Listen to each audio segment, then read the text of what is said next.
We're coming on the air with breaking news in the last hour with Texas now suing the government because of those mask rules on planes. Only a few hours after the CDC says it's actually planning to loosen up on indoor mask guidance in the next few weeks. More on what we're hearing from the CDC director as we hit a new chapter in what's become a mask war coast to coast.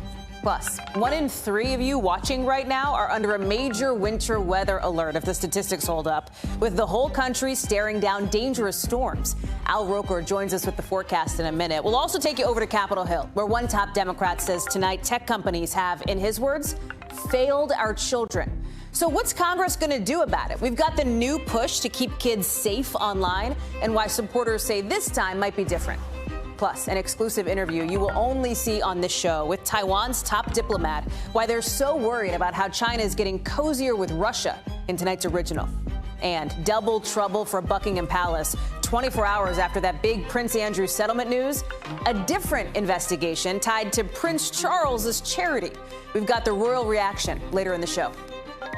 Hey, I'm Hallie, and we just learned the state of Texas is suing the CDC to try to get them to stop making people wear masks on planes. It's happening right as the CDC seems to be catching up with most of the rest of America on mask rules, with NBC News scooping that the agency plans to loosen up its indoor mask guidance as early as next week.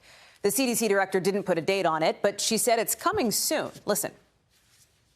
We want to give people a break from things like mask wearing when these metrics are better, and then have the ability to reach for them again should things worsen.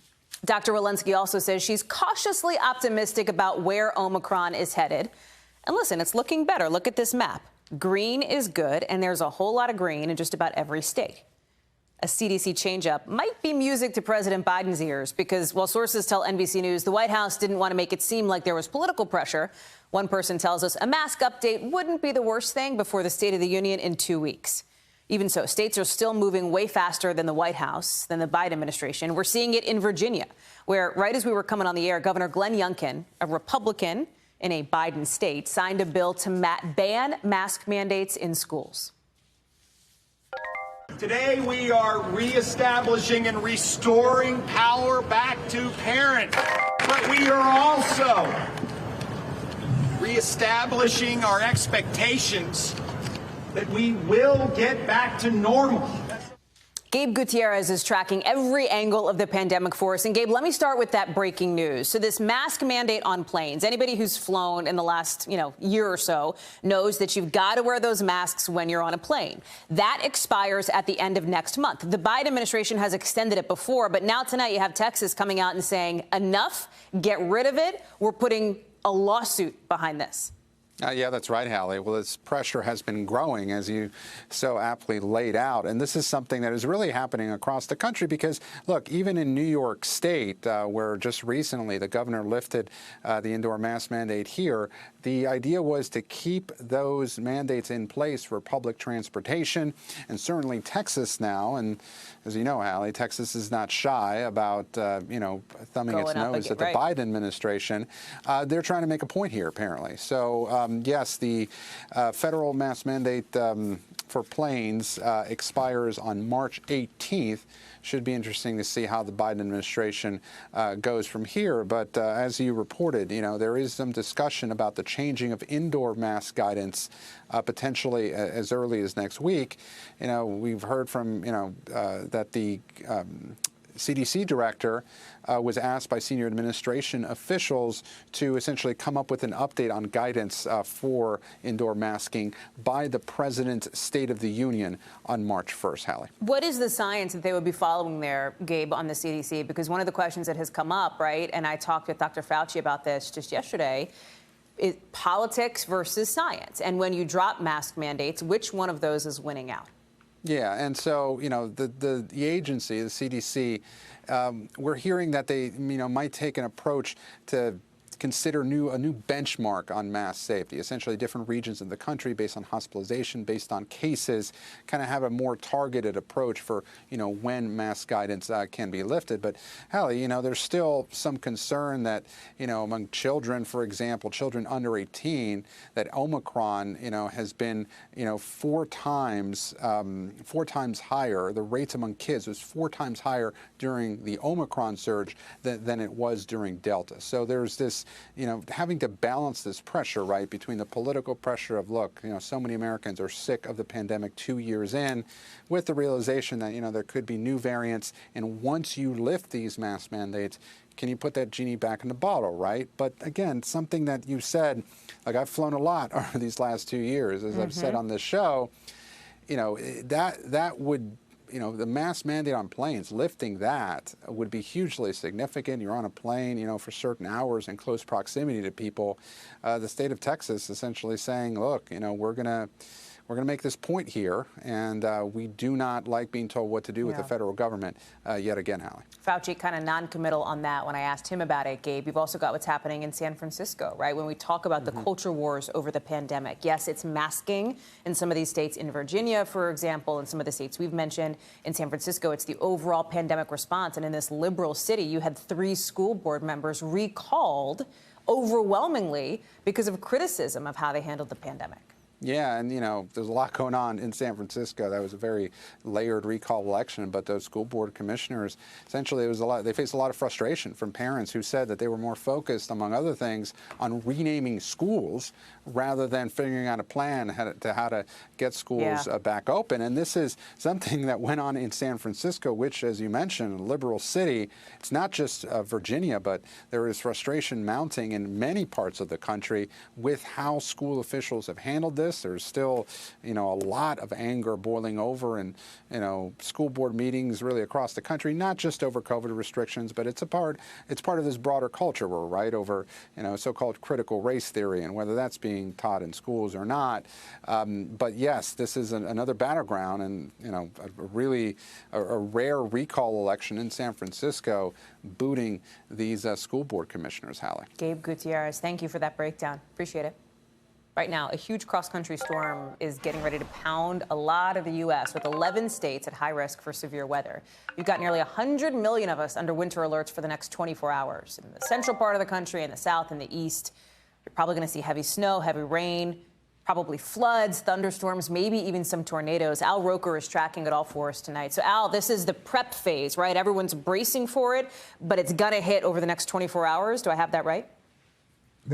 Yeah, pretty much. And Hallie, this thing is getting itself together. Take a look. It's almost a tale of 2 countries, depending on which side of this front you're on. Feeling like spring right now. Buffalo, 52. Chicago, 53. Memphis, 72. Amarillo, 71. But then that front is starting to push in. And you can see here in the east, again tomorrow, very warm temperatures, a lot of moisture being pumped up from the Gulf. That's going to be feeding those severe storms. But behind it, look at tomorrow, Minneapolis.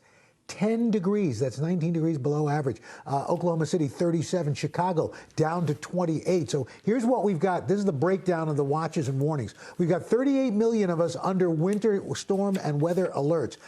83 million people from the southwest into the northeast, down into the southeast and New England under wind alerts and flood alerts. Heavy rain, melting snow, all going to combine to cause the possibility of some severe flooding from Springfield, Missouri, all the way to Burlington, Vermont.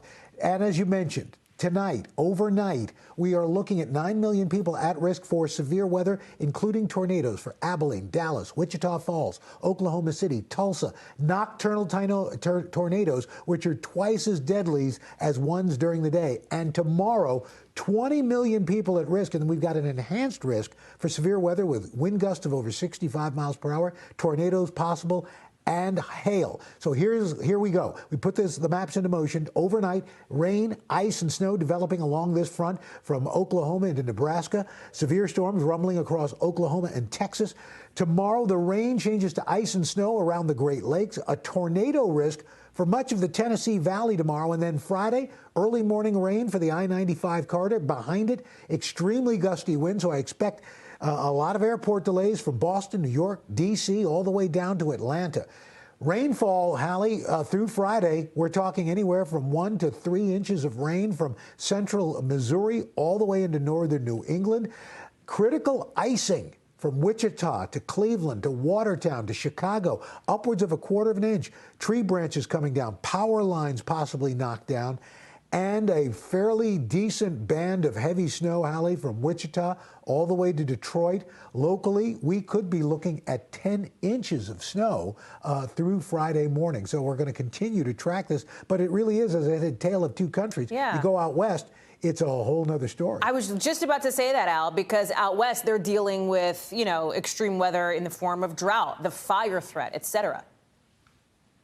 Exactly. Here's a look at the red flag warnings and the fire dangers for tomorrow. We're talking about Amarillo, Roswell, Austin, Laredo, McAllen, for the possibility of fire danger out there. 7 million people impacted. Because of these winds, we've got the potential for rapid fire spread. And the other problem, the drought. 64% of the West in general is in a severe drought. 66% of California, our nation's breadbasket, Hallie, that's in a severe drought as well. So, and no end in sight, no real relief on the weather maps over the next several days. I know you'll be working it hard, Al, over the next several days as well. Thank you. We look forward to seeing you tomorrow morning on the Today Show, friend. Appreciate it. Pretty soon, we may, or at least congressional investigators may, have a way better sense of just who came to the White House on January 6th. Because President Biden today ordered the National Archives to go ahead and release those White House visitor logs from former President Trump's time in office to the January 6th committee. This is, to put it bluntly, another big blow to Mr. Trump and his push to try to keep information away from that committee. The National Archivist writing to the former president, "I will deliver these documents to the Select Committee 15 days after today, which is March 3rd, unless, here's the catch, unless prohibited by court order." Donald Trump could very well try to sue. He's done it before. He could try to claim that these logs are subject to executive privilege, but it's that claim that President Biden has rejected.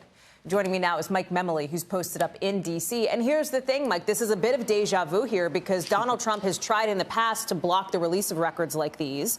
That has not been successful. This set is pretty interesting because it's these visitor logs, which would show who was going in and out of the Oval Office in the hours before, during, and after the insurrection. Yeah, that's right, Hallie. I mean, it's not necessarily new that the Biden administration is saying that President Trump's claim of executive privilege does not apply. They've made the argument, we broke the story last October, that essentially because this concept of executive privilege is a constitutional notion, it doesn't apply when the investigation is trying to get to the bottom of an attempt to subvert the Constitution. But what is significant here, Hallie, is two things. One is the letter from the White House counsel, Dana Remus, is saying this needs to be turned over to the committee in 15 days. That previous timeline for these other claims, as they've been rejecting them, has been 30 days. So we know the clock is ticking and the committee has a lot of work to do and do quickly. So that's a significant development. But the visitor logs in particular, and part of the argument she made in the letter is, remember, President Obama made these public. President Biden, with certain restrictions, is also making these visitor logs public. And so it was Trump's decision to reverse the Obama standard and really even further weakens the claim of executive privilege. So that makes any effort by the former president to take this to court probably even on a weaker legal footing than some of these other fights that he's already lost as well. How important could these documents be to the greater, broader investigation that the January 6th committee is conducting? Well, it's really significant. I just went to go look at what these visitor logs actually show. And they don't just give you information about who came into the White House. It tells you who was the person at the White House who authorized that person to get clearance. You know the process that it takes to get access to the White House. It's called the WAVE system. It tells you the time that they actually physically walked on to the White House campus, and it tells you where the meeting that they were going to takes place. And so as the committee has been trying to assemble a full picture of who was at the White House, who had the president's ear that day, and when, those logs are really a significant driver and potentially a further clue of who they should be talking to that maybe they didn't even subpoena or interview so far. There's a lot of information that could really even further complicate but strengthen the committee's work. And real quick, Mike, I checked before we came on the air. No lawsuit announced yet from the former president, right? Although that is certainly still an option that he has sometime between now and the beginning of March. When all things Trump usually err on the side of a suit coming, but they've got to file this quickly because the clock is ticking. Mike Memoli, outside the White House. Mem, thank you. You got it. Let's head over to Capitol Hill because today there's the new bill that's been introduced intended to make it safer for kids on social media. It basically says to these big tech companies, you got to do better. And one of the senators behind the bill says this whole thing is more urgent than ever before because we're in the middle of a teen mental health crisis in this country. The tech platforms can no longer be relied on to police or regulate themselves. They've betrayed the trust of parents and children. They have failed our children. Comes just a few months after, remember this scene, Facebook whistleblower Frances Haugen, there she is, testifying about big tech and mental health concerns, especially with kids associated with social media. And a December report from the U.S. Surgeon General outlined some of those risks, too. I want to bring in from Capitol Hill Garrett Hake. Can I channel, Garrett, maybe the frustration from some parents around the country who might say, wait a second, talk. We've heard this for years, right? Members of Congress saying we got to do something. Is this the point, Garrett? Is today the point when talk finally starts to turn to action?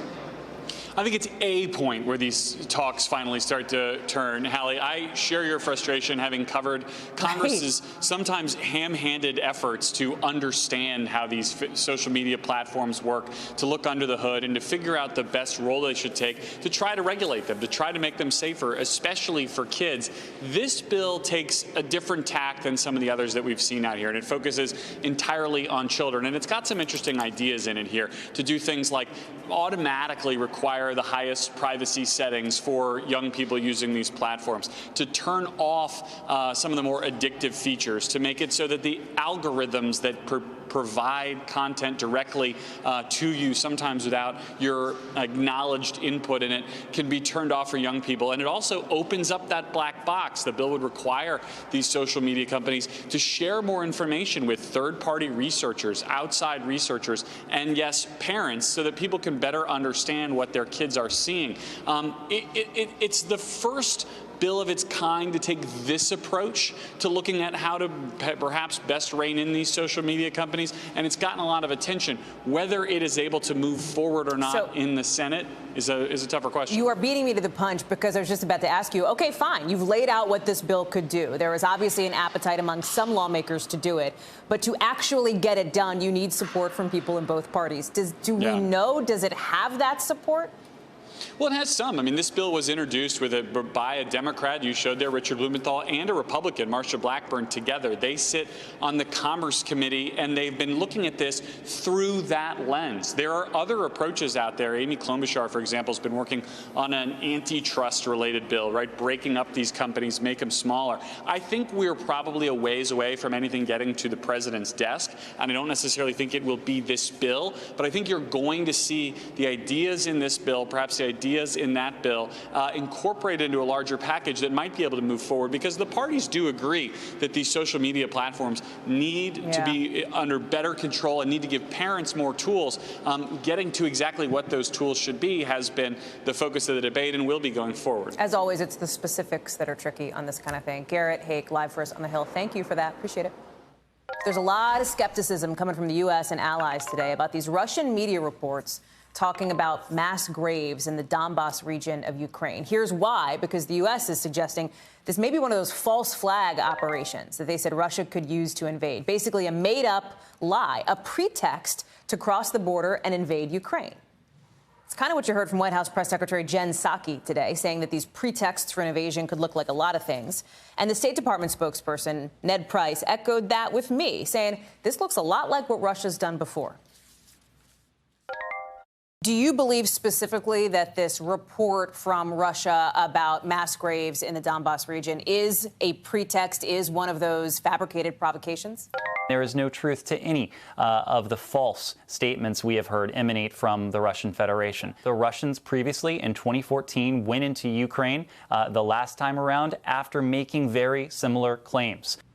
Another potential flashpoint, the Pentagon saying today that Navy surveillance planes had some close encounters with Russian jets above the Mediterranean this past weekend. And listen, we are at a moment of real tension where every move, every word matters. Nobody knows this more than Andrea Mitchell, our chief foreign affairs correspondent, who is joining us now. Andrea, there have been, listen, the overarching theme of the last 24 hours has been Russian talk not matching with Russian action. Because Ned Price told me today it is a lie to say that Russia is pulling troops off the border. The U.S. believes Russia is, in fact, bolstering the troops that they have at the border. Then there's all these other pieces of news bubbling up. This idea that is this a false flag? This idea of what's happening, what Russia says they're seeing in the Donbas region. What about some of the potential provocations here? Talk us through the latest. Well, that's exactly what the real experts have been saying, both inside and outside the government, that this is what they expected from Vladimir Putin, a false flag operation, some sort of provocation that they would say, that Putin would say, justifies invading. And remember when they declassified the intelligence, something they rarely do, Hallie, you know that so well. They declassified the intelligence about that, saying that they were even going so far as to try to hire actors. And there was a lot of, skepticism about that, whether they had gone that far, but they clearly had some intercepted communications. They didn't want to say how they got all of that. That's intelligence. They don't tell us that for very many good reasons. But they wanted people to know it. So they've been kind of previewing all of Putin's moves before he makes them to put him off his game. And outside experts I've talked to, I had national security advisors in yesterday around this roundtable to talk about what they would do and what they expected to happen. And they were expecting exactly this scenario. What's interesting here is the contingency planning that the U.S. is doing, because while there is this moment, it feels like where everyone's stepping back and kind of taking a breath, Andrea, compared to what we felt, maybe 72 hours ago or over the weekend. You've also got all these, tiger team plans happening, these tabletop exercises, if you will. And I know, Andrea, that you had this fascinating exclusive look at how that goes down. Tell us more about it. Well, we gathered these former officials with the help of a think tank, a nonprofit think tank, the Silverado Policy Accelerator, and Dmitry Alperovich. And what they brought together were a group of people, including, people we've worked with and known who don't come on that often, frankly. Mike Mullen, the former Joint Chiefs Chairman, David Petraeus, former CIA Director, and also Michel Flournoy, an Undersecretary of Defense in the previous administration, and asked them, and Tom Donilon, the former National Security Advisor, what would you say? What would you do? And, for instance, asked Michel Flournoy precisely this, what can we expect in terms of any kind of retaliation if we put sanctions against Putin? Here's what she said. We should also consider denial of service attacks on the Russian misinformation machine, although there's a risk there. If they're perceived as that's an attack on leadership.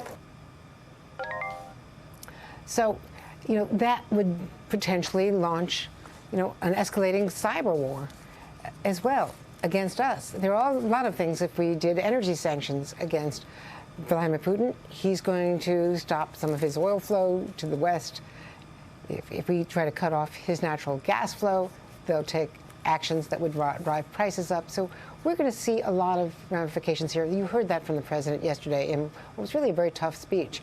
Take diplomacy now, but else basically saying to Putin, as we discussed yesterday, this is a really tough time for you. And what David Petraeus said is, we'll make his life, he can last long, he can take Kyiv, he can topple their government, but we'll make his life hell.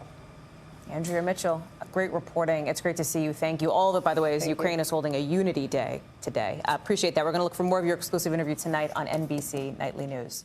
Coming up here on this show, more and more bad behavior on planes. Well, guess what? Now dozens of cases have been sent over to the FBI. So does this mean a new zero tolerance policy is working? And what does it mean for you on a plane? Plus, spring training, it was supposed to start today, but guess what? Didn't happen because that MLB lockout is still going strong. So will baseball come back before opening day? We're hoping to try to answer that many million-dollar question when we get back.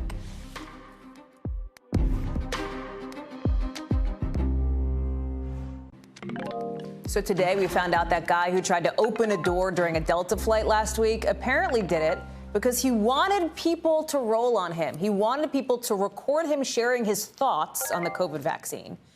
Police say the man was pulling on the door handle during a flight from Salt Lake City to Portland, but luckily was stopped. He was restrained, of course, until the plane landed. And listen, if you've been paying any kind of attention to any kind of news, right, there's a lot of bad behavior on planes these days.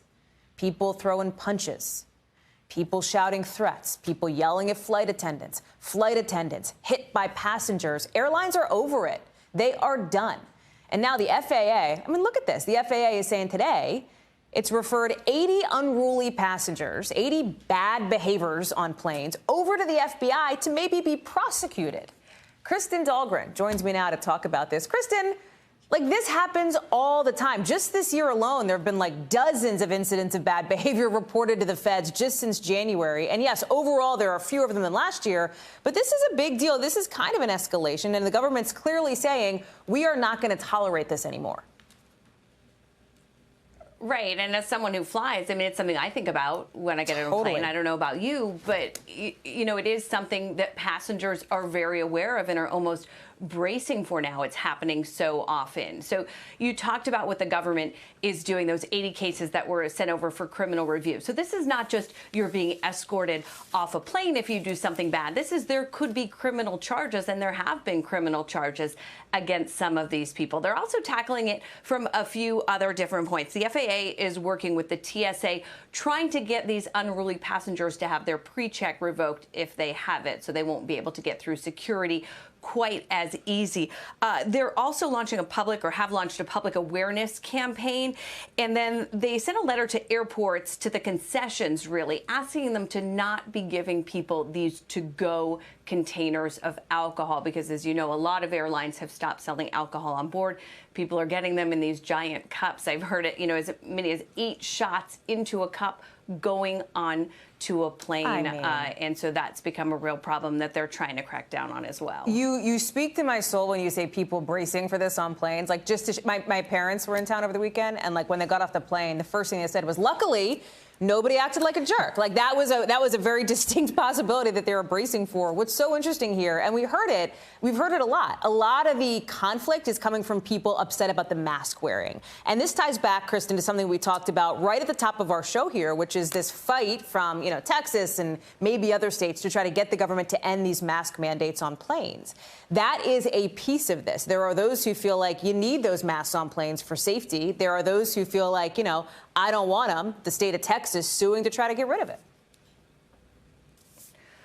Right. And so Texas says the CDC sort of exceeded its authority and went against its governor's ban on mask mandates. And so that's this lawsuit. Of course, it's one of about a dozen that have been filed by the state of Texas against the Biden administration on different executive orders that President Biden has passed. So I can say that, look, this latest incident had to do with vaccines and someone wanting to get that point of their message across. But we are seeing a lot of this related to mask mandates. If you take a look at this graphic, this is from 2021, 5,981 unruly passenger reports. 4,290 of those were about the mask mandate or mask-related incidents. So it is a large portion of that.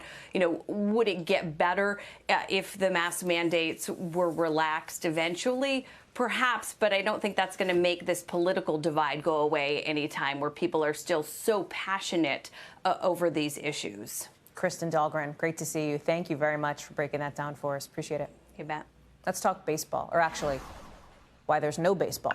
Because pitchers and catchers are not reporting to spring training today like the schedule says they should. Instead, players are still locked out by the owners since both sides have not come to some kind of agreement on collective bargaining.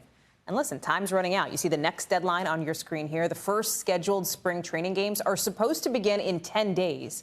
And we've only got something like 6 weeks until opening day. What does that mean logistically, realistically? Gives everybody about 2 weeks to make a deal, get some spring training in, and get the regular season started on time.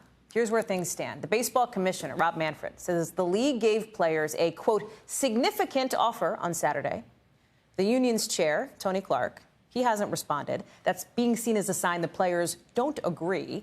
Let me bring in Carrie Sanders in Jupiter, Florida. Jupiter, Carrie, the Cardinals, the Marlins should be getting ready for spring training right now. That is not happening. It's like a ghost town there, I would imagine.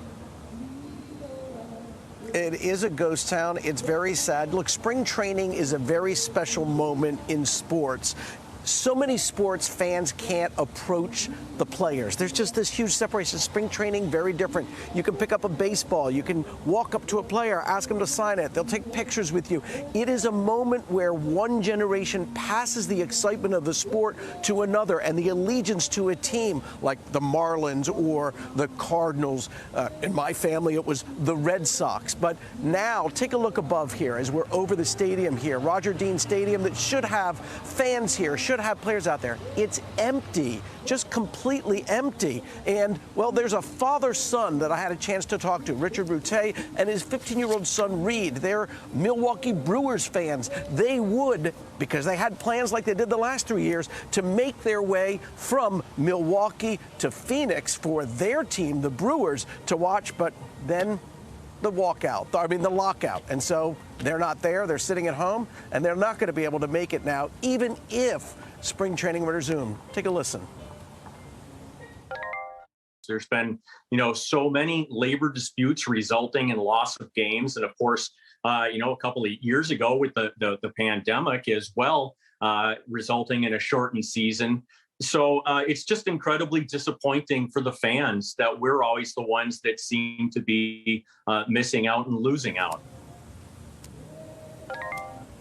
Just disappointing because, again, these are the moments that people live for. The reason that Reed, the 15-year-old, can't go is because he plays baseball and he'll be pitching in about 2 weeks, and it just doesn't look like they can redo their plans, even if the team's resumed for spring training tomorrow, which that's not going to happen. It's not just the disappointment for fans, Carrie. Listen, I've been to spring training down in the Tampa area, Clearwater, right? When I used to be a Phils fan. Don't worry, I'm a Nationals fan now. But, this is big money. This is big money for these towns, for these businesses, for these restaurants. This is now the third year in a row that these places haven't had spring training. I mean, the other 2 years were because of the pandemic.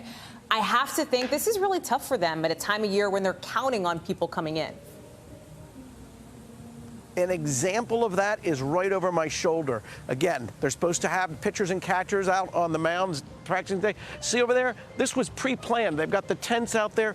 It should be packed. Instead, it is empty. Just beyond that, restaurants, which normally at this point you'd be waiting 30 minutes to get a seat. Not the case at all. It's empty. And those who make their living on this, I mean, we're not talking about just a few dollars. I'll give you an example. In Lee County, Florida, they did a study. The fans that come in for the Twins and the Red Sox there deposit about $69 million over the 6 weeks of spring training. Take a listen to what one business owner told us about the hurt that comes along with this lockout. They eat in our restaurants, they stay in our hotels, so as it stands right now, we're just not seeing that same foot traffic that we rely on. And so businesses feel the hurt, the money's not flowing, and of course we have the players union, the players, and the owners that far apart, and we're not getting any indication that it's about to come together. So let me ask you that money question, right? Because as you say, they're this far apart. The players are mad about charts like the one we're about to show you that show that the money that teams are making is going up a lot more than the salaries that the players are making. You can see it here. The red line is the estimated average team revenue. The average opening day payroll is the yellow. The owners are saying, hey, we just put an offer on the table. Now it's your turn. So, bottom line, Carrie, is this real? Could we really face opening day, end of March with no baseball? I'm not going to predict that that's going to happen, but it is a very strong possibility. And the players themselves, if you make it to the majors, which, let's face it, that is a really good player. If you can make it to the majors, you only have about 2.7 years on average. And you see these headlines where people make millions of dollars with these contracts, but really the first years of players, and if you only get 2.7 years, it's about a little bit more than $500,000 a year. Now, that's a lot of money in the world that we all live in. But if your entire life has been committed to sports and then you have a 2.7-year career and then you're done, you walk away with, after taxes, maybe $1 million. You did really well, but it's not what everybody thinks in terms of, well, why should we worry about the players? They're making millions upon millions of dollars. And their argument is, of course, that the owners are making billion plus, and so they should share it. At the end of the day, that is the dispute here. Always about money. Hallie? Carrie Sanders, live for us there in Jupiter. Carrie, for your sake and the bar's sake behind you and the people's sake around you, I hope baseball comes back soon. Thanks for the prop, friend. Appreciate it. Play ball. Still to come. Speaking of playing ball, the NFL is playing defense against that racial discrimination lawsuit it's facing. We're going to tell you who the league just hired, the big name to help it fight back in court. That's coming up in the 5 Things. Plus, new details on Prince Andrew's sex abuse settlement, while Prince Charles deals with a criminal investigation into his charity. We've got more on these dueling royal scandals next.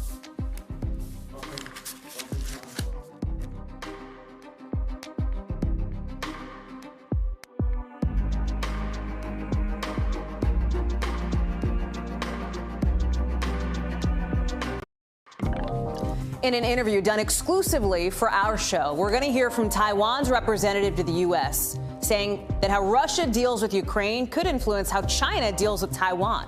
Ken Delaney explains why it matters and how it affects you in tonight's original. But first, let's get you over to the 5 things our team thinks you should know about tonight. We got some breaking news for number 1. The NFL playing defense against the racial discrimination lawsuit it's facing by hiring Loretta Lynch as counsel. The league's tapping the former U.S. Attorney General to fight against claims from ex-Miami Dolphins coach Brian Flores, who says the NFL has racist hiring practices. The league and the teams named in the suit have denied all the allegations.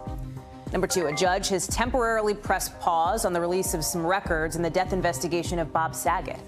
Just yesterday, remember, the comedian's family filed a lawsuit trying to keep those documents private. They say if they got public, they would suffer, quote, irreparable harm. So far, the judge has agreed. Number 3, dozens of people are dead in Brazil after a series of just awful mudslides and floods tore through an area near Rio de Janeiro. Officials are still trying to save people. You've got non-officials, just civilians. Look at this, Good Samaritans jumping in to try to help out with the rescue. You've got some houses buried so deep under the mud, firefighters haven't even been able to get through. Number 4, retail sales spiked in January, up almost 4% according to the Commerce Department. Why? Online shopping. You've been doing a lot of it lately, along with furniture buying, car buying. That's what drove the increase. It's a jump that beat the expectation of economists, especially considering we're facing the worst inflation in this country in something like 40 years. Number 5, Belgium, the latest country to jump on the 4-day work week train. About 65,000 federal workers there can work. They are entitled. They are allowed to work only 4 days a week, part of a bigger reform package trying to get to that elusive work-life balance thing. Sounds pretty good. Some royal family drama tonight. Buckingham Palace battling a couple of scandals involving Queen Elizabeth's sons. London's Metropolitan Police just launched an investigation into the charity of Prince Charles, alleging that officials at that charity offered a Saudi billionaire a royal honor after he made a $2 million donation to the prince's foundation. That's one. Number 2, this guy, Prince Andrew. We're learning more about the settlement of that sex abuse lawsuit. UK media is reporting he's agreed to pay $16 million to Virginia Giuffre, a woman who claims she was 17 when Andrew abused her. Raf Sanchez is at Buckingham Palace following this for us. So let me start with the Prince Charles thing, right? Because these are, quote, cash for honors allegations. That's kind of what they're called about the charity. They've been brewing since last year. But now today, this is another level, right? Absolutely, Hallie. These allegations first surfaced late last year, and they forced the resignation of the chief executive of the Prince's Foundation, who is a longtime aide of Prince Charles, as he's been at his side for 40 years now. So that was a blow to Prince Charles. It was embarrassing. Things got a whole lot more serious today, though, with the police saying this is now a criminal matter. Prince Charles's spokesman putting out a brief statement. I'll read it to you. It says, the Prince of Wales had no knowledge of the alleged offer of honors or British citizenship on the basis of donations to his charities.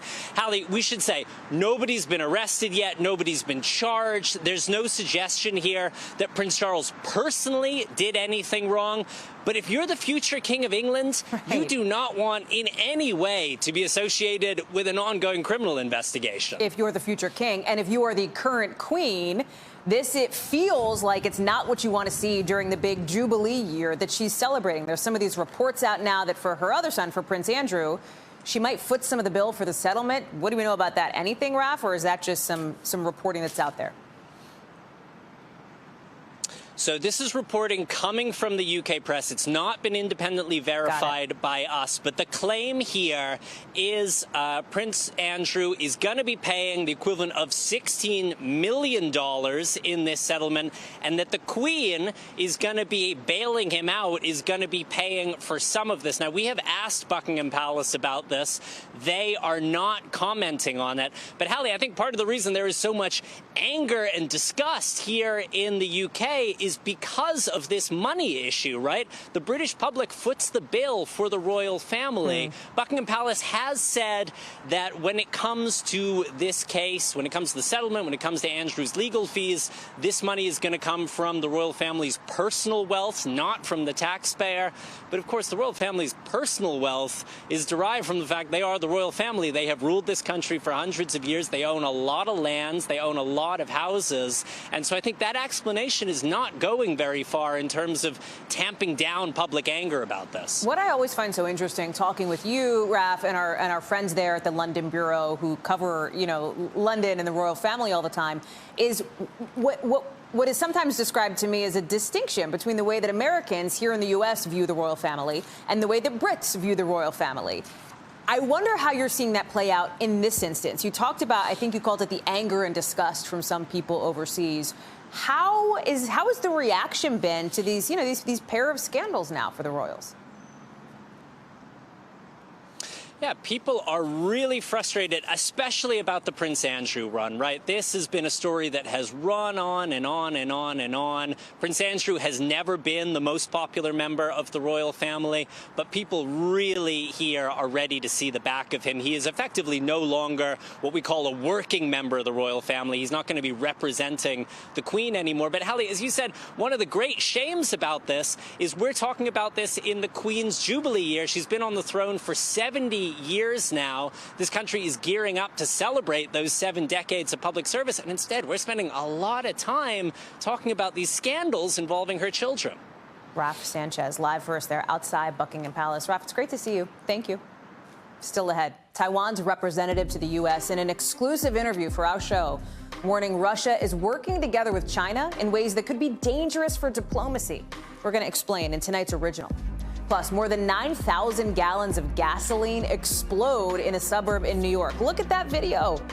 We'll tell you what officials say happened coming up.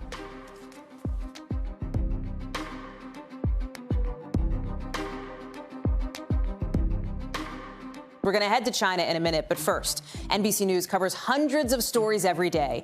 And because you couldn't possibly read or watch or listen to them all, our bureau teams have done it for you.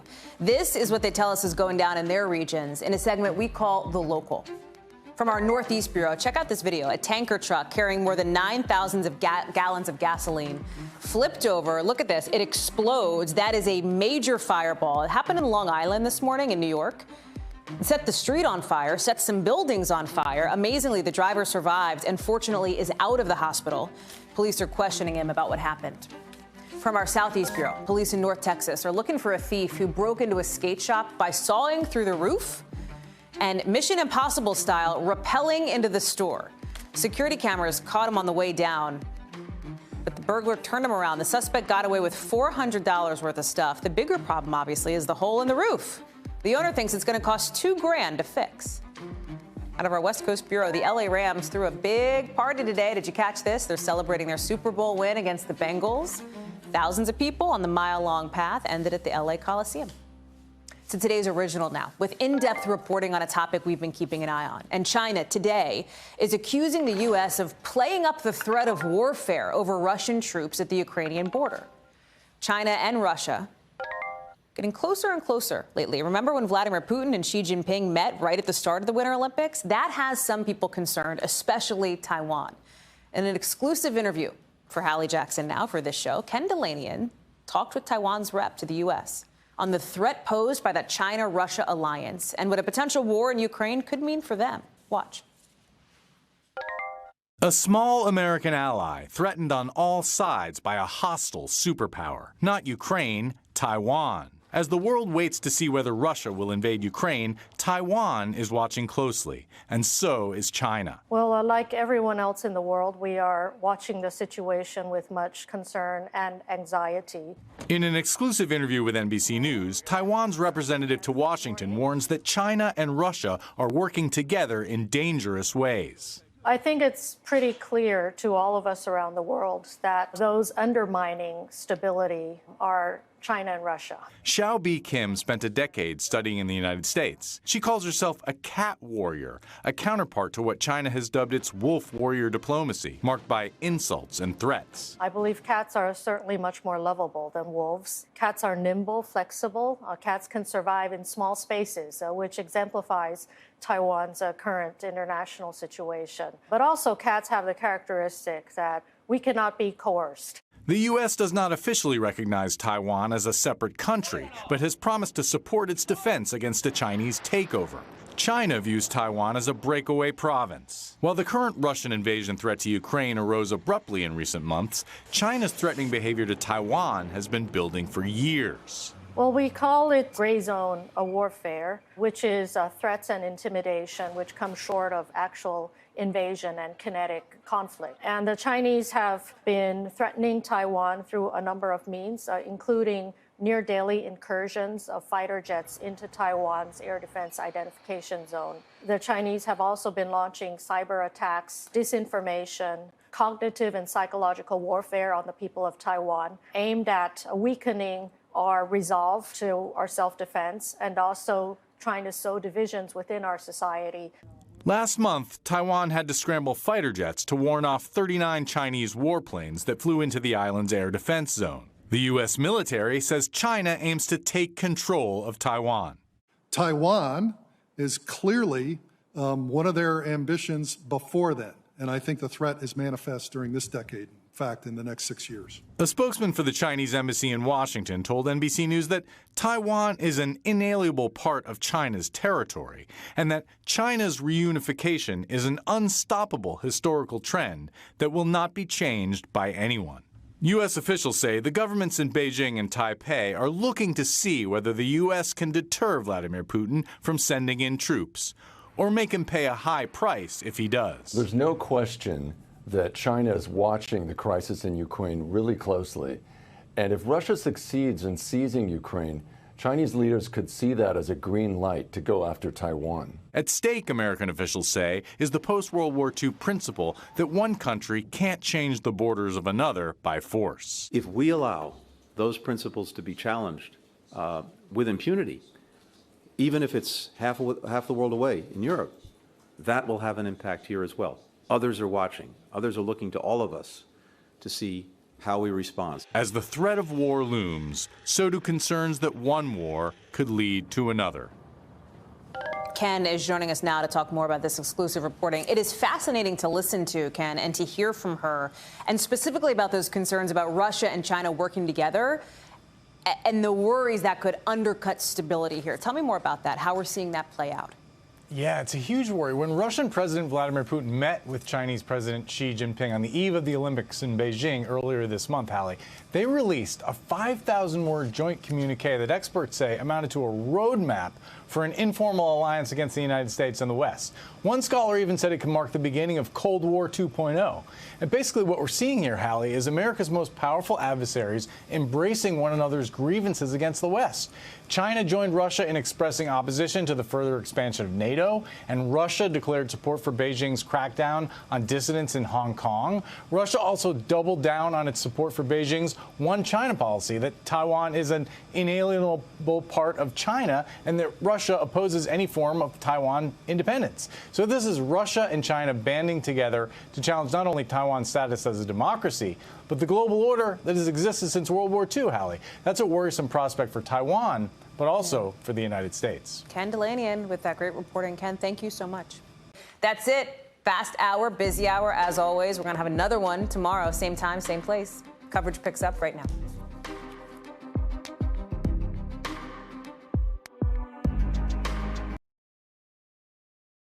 Thanks for watching our YouTube channel. Follow today's top stories and breaking news by downloading the NBC News app.